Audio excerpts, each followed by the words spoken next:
Free Comic Books Day, Dark Crisis Special, issue 1 or issue 2022, whatever we're calling it. Joshua Williamson writing with Jum Chung on the art.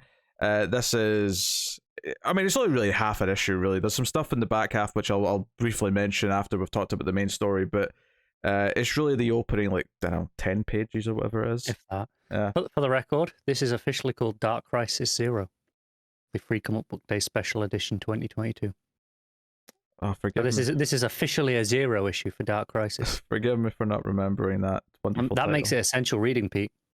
Yeah, basically the idea of this is post the death of the Justice League, and there's a tour going around the Hall of Justice talking about the various Justice Leagues. There's a big 2-page layout at one point where it shows you the Justice League lineups of the various eras, from Silver Age through to, you know, the 90s Grant Morrison stuff through to New 52.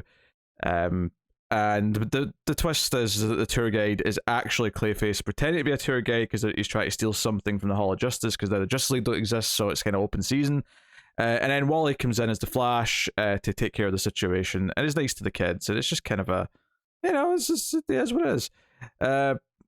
And it's basically like, it's not a question of is there going to be a new Justice League, it's just a question of who's it going to be.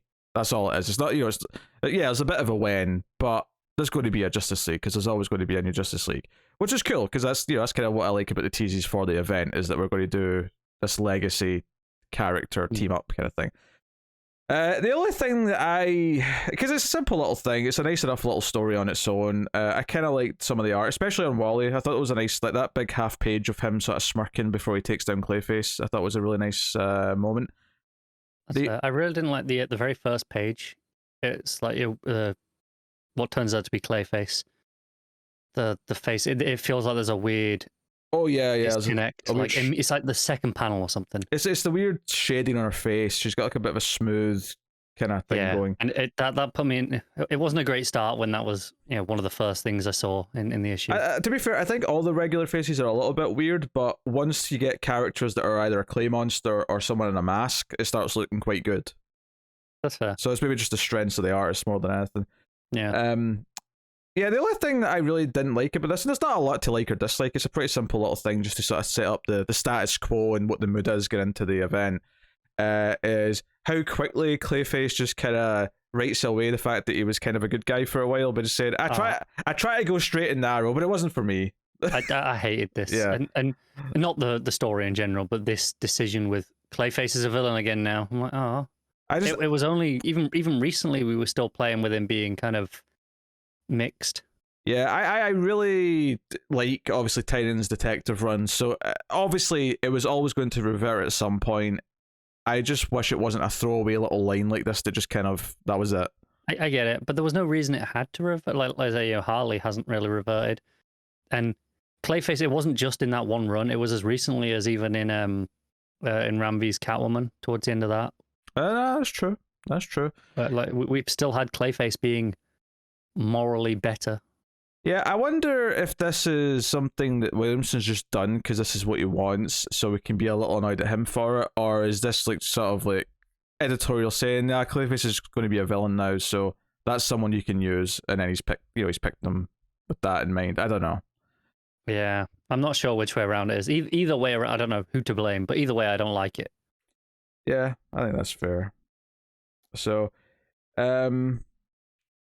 yeah, that's basically it. Honestly, it's just, you know, it's just kind of this hopeful thing at the end where Wally's saying there will be a Justice League, and he talks about how he had to take over for he doesn't say Barry obviously, but he had to take over for the previous Flash after the crisis, and you know others are going to have to step up now. And there's all these like possible faces that he sees in the sky as he's, you know, looking off into the distance, thinking about his new Justice League.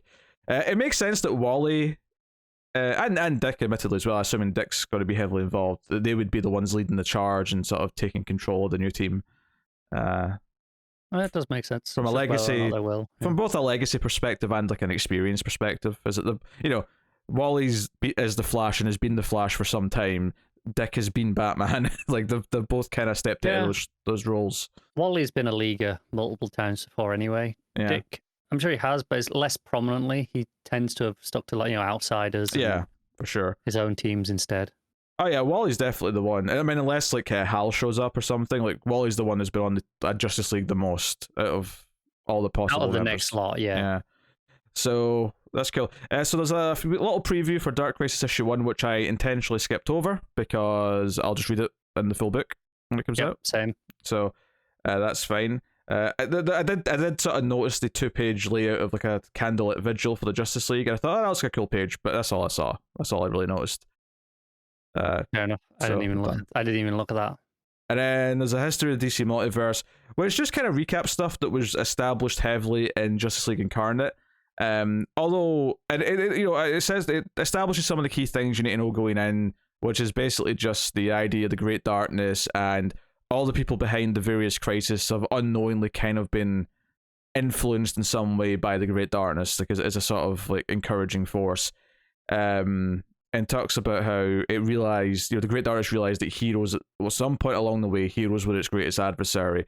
It does kind of gloss over one of the things I liked that was brought up in that full miniseries, though, which is that part of the whole reason for Flashpoint and why the influences kind of like moved that along was because that was to weaken the heroes. That that was kind of part of the point. So, but otherwise it's just a recap of that, just in case you didn't read that miniseries, basically, just so that you go going into the event some of the key, broader, larger story things that are going on.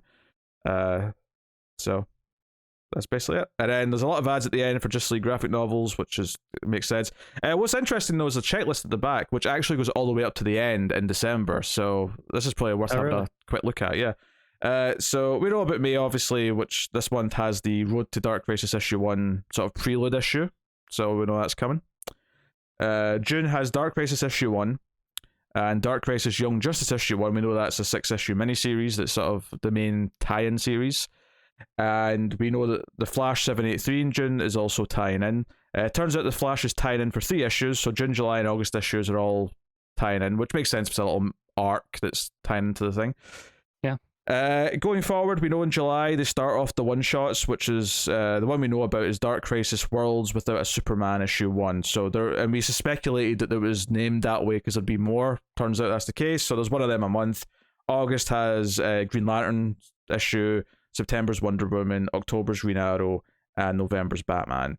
But basically, it's quite simple. Each month has a Dark Crisis main issue, has a Dark Crisis Young Justice issue, and has one of these one-shots. And that's basically it. Up until December, which is issue 7 of Dark Crisis, and there's a one-shot at the end called Dark Crisis Warzone issue 1. The way it's listed here is that it looks like that comes after the final issue, which is a little strange.